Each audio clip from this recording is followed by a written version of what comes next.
20. The message of the Creator.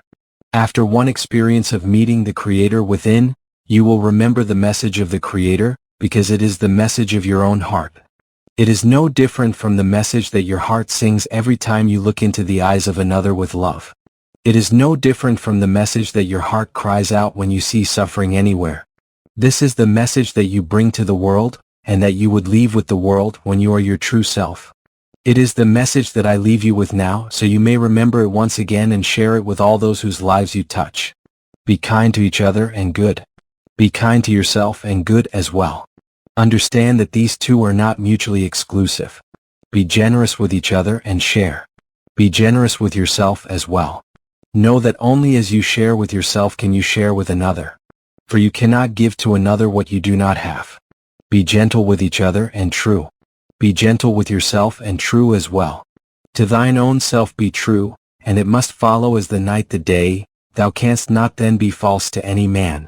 Remember always that betrayal of yourself in order not to betray another is betrayal nonetheless. It is the highest betrayal. Remember always that love is freedom. You need no other word to define it. You need no other thought to comprehend it. You need no other action to express it. Your search for the true definition of love is over.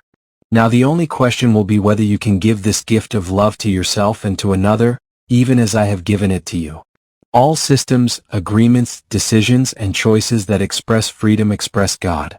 For God is freedom, and freedom is love expressed. Remember always that yours is a world of illusion, that nothing you see is real, and that you may use the illusion to bring you a grand experience of the ultimate reality. Indeed, that is what you have come here to do. You are living in a dream of your own creation. Let it be the dream of a lifetime, for that is exactly what it is. Dream of a world in which the God and Goddess in you is never denied, and in which you never again deny the God and the Goddess in another. Let your greeting, both now and forevermore, be Namaste. Dream of a world in which love is the answer to every question, the response to every situation, the experience in every moment. Dream of a world in which life, and that which supports life, is the highest value, receives the highest honor, and has its highest expression. Dream of a world in which freedom becomes the highest expression of life, in which no one who claims to love another seeks to restrict another, and in which all are allowed to express the glory of their being in measure full and true. Dream of a world in which equal opportunity is granted to all, equal resources are available to all, and equal dignity is accorded to all, so that all may experience equally the unequaled wonder of life.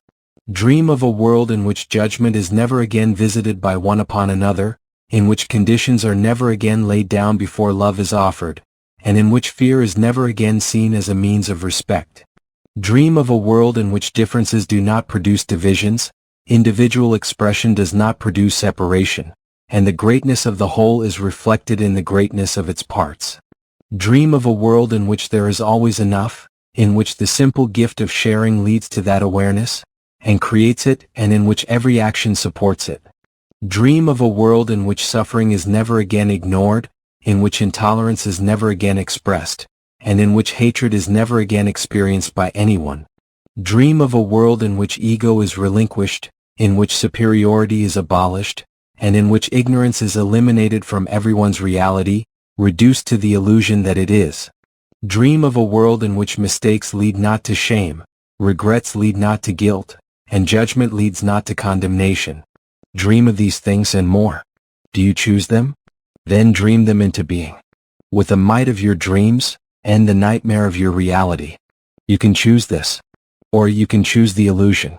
I have said to you before, through the words of poets and leaders and philosophers, there are those who see things as they are and say, why? And there are those who dream of things that never were and say, why not? What do you say?